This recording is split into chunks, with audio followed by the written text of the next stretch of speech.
Bandhan Nifty Midcap 150 Index Fund. Will investing in this NFO help you secure your financial future and help create wealth in the long run?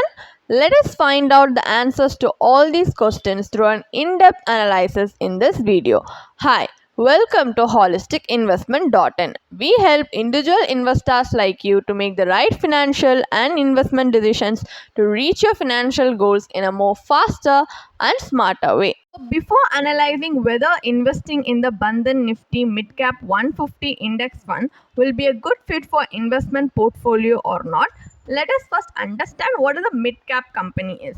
So generally companies are categorized according to their market capitalization, like large cap, small cap. So mid-cap companies fall right in the middle of it. Like they are too big to be considered small cap, but not quite large enough to be joined the large cap club. So the appeal of mid-cap companies itself is a growth potential because these companies are often in the expansion phase. So that can mean more aggressive growth compared to large caps which are already established giants. But with growth comes also risk. So mid-cap stocks can also be more volatile than large caps because they do not have the same financial stability or the market dominance, which might make them more vulnerable to market swings. So this is how mid-cap funds work generally. Now let's move on to understanding a few basic details about this NFO. So as an NFO, it starts on 3rd September 2024 and ends on 13th September 2024. And some of its key features are it is an open-ended fund type which has Nifty Midcap 150 TRI as its benchmark, and it belongs to the category of equity midcap. And the fund manager for this fund is Mr. Nemish Sheth, and the minimum application amount you need to start investing in this fund is just 1000 rupees. According to the riskometer, the risk involved in this fund is very high. So these are some of the key features of this fund. Now let's take a look at the investment objective. Primary investment objective of this fund is to provide returns before expenses to the investors, which closely correspond to the total returns of the securities as represented by the underlying index, subject to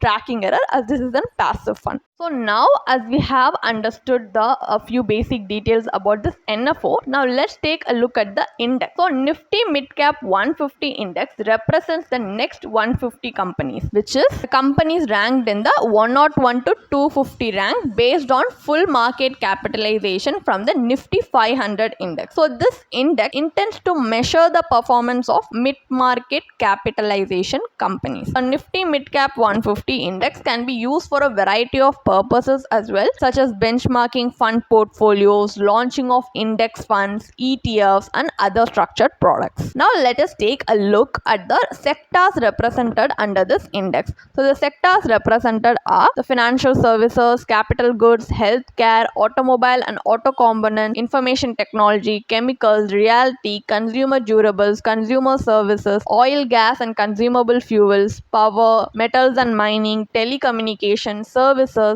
FMCG, construction materials, construction, textiles, media, entertainment and publication, diversify. So these are all the sectors which comprises the index. So the highest weightage is given to the financial services sector by a percentage of 18.01%, while the least weightage is given to the diversified sector with a percentage of 0.50%. Now let us move on to the top 10 holdings in the company, the top 10 companies. So the Suzlon Energy Limited, Marks Healthcare Institute Limited, Indian Hotels Co.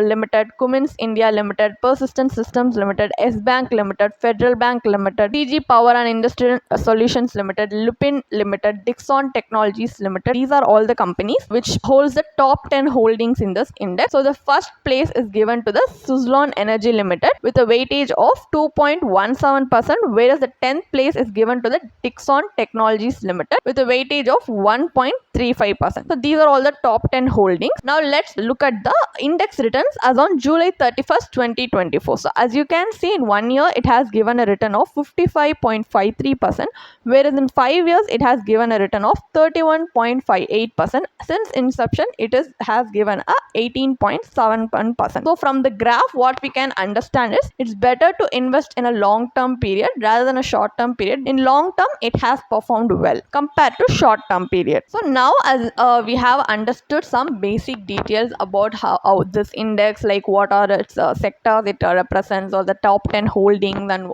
how the returns have performed according to its graphs and everything. So now let us move on to analyzing whether investing in this NFO will be a good fit for investment portfolio or not by analyzing the pros and cons of investing in this fund. So now let us take a look at the potential pros of this fund. So number one is the growth potential. So mid-cap companies are often in a rapid growth phase because they are in the expansion phase of these companies. So they have more room to expand compared to a large cap company. So this can translate into higher returns. Historically, if you look at it, mid-cap indexes have outperformed large cap indexes over longer periods, although with higher volatility. And another point is the diversification. So by investing in this fund, you're spreading your risk across 150 companies from various sectors, which reduces the impact of any single company's poor performance on your overall investment. So the diversification, a diversified portfolio, helps with managing the volatility of the fund. And third point is the cost efficiency aspect. So index funds generally have lower expense ratios compared to actively managed funds, and this one is no exception. So the lower fees mean more of your money stays invested, compounding over time. This is also another major advantage. And lastly, what we have is the simplicity. Since it is a passive fund, you don't need to worry about stock picking or timing the market. The fund automatically replicates the index, making it a hands-off investment. So these are some of the major advantages of investing in this fund. Now let us take a look at the cons, which is the disadvantage of investing in this fund. So firstly, what we have is the volatility. So mid-cap stocks are more volatile than large cap stocks. While the potential returns are higher, so is the risk. So the value of your investment can fluctuate significantly, especially during market downturn. Secondly, limited liquidity. So mid-cap stocks often have lower trading volumes than large cap funds, so which can sometimes make buying and selling these stocks less efficient. Thirdly, we have the sensitivity to market correction. So mid-cap tend to be hit harder during the economic downturn. This means during a market correction, you could see steeper declines in your investment compared to large cap funds. And another thing you need to remember is this is an index fund, right? So when market crash happens or something, you can't even take course corrective measures to allocate the allocation in your fund dynamically for a course corrective measures, because no matter how the market is performing or whatever the market outlook is based on, the index fund will only try to replicate the index. So if due to economic downturns a mid-cap company is facing a lot more steeper declines, you can't even make adjustments to the allocation in your fund, because as an index fund it will only try to replicate the index even if the market outlook is good or if the market crashes happen. So this is also something you need to understand. And finally, what we have is the tracking error. So while index funds are designed to replicate an index, they may not do so perfectly. So factors like fund expenses and slight deviations in holdings can result in a tracking error, whereas the fund's performance slightly diverges from the index. So that's why even if the fund tries to replicate the index perfectly, due to the tracking error, that's also not possible all the time. So this is also some major drawbacks of these funds which you need to consider before choosing to invest in it. So finally, what you need to understand is, as an index fund, it only tries to replicate the index, right? So what that means is they will only try to see how the index is performing overall. They will not do any individual analysis of the underlying stocks in the index or check the soundness of the company in which they are going to invest.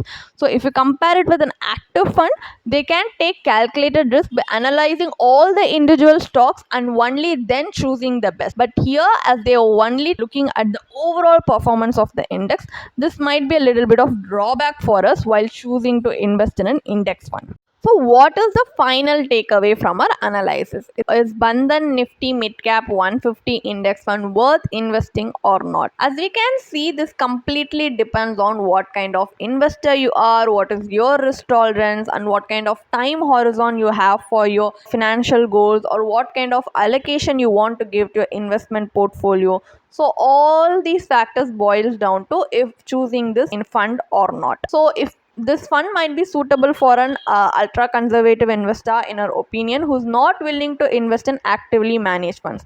But in our opinion, even then there are other similar index funds out there in the market that has a lower expense ratio and a lower tracking error.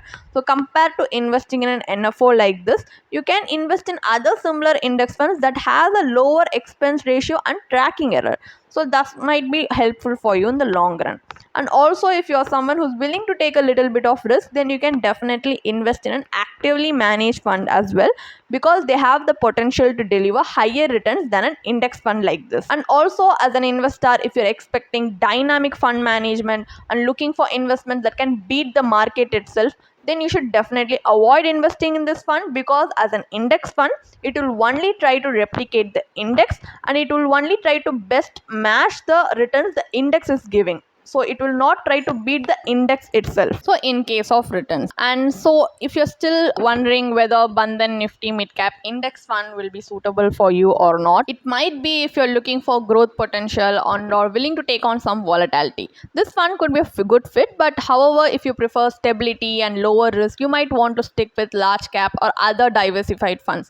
But if you're still struggling to make a decision, or if you do not have the time to research another fund or the time to invest into the market, then you can definitely consult with a certified financial planner before investing in anything. And having professional guidance will help make the entire investment journey process more hassle free and smooth for you, and will be more helpful for you in the future for a better financial future. So you can definitely consult with a certified financial professional as well before choosing to invest. And if you want to gain more professional guidance through a professional financial planner, you can choose to book a one-on-one complimentary consultation with one of our professional financial planner through the link in the description. Also, if you want to gain more investment and financial insights through the leading experts in the finance industry, we also conduct regularly free live webinars through which you can register and gain these insights. The link is in the description. Also, if you like this video, definitely hit like and subscribe to YouTube channel so we can come up with more such financially beneficial content for you. Thank you for watching.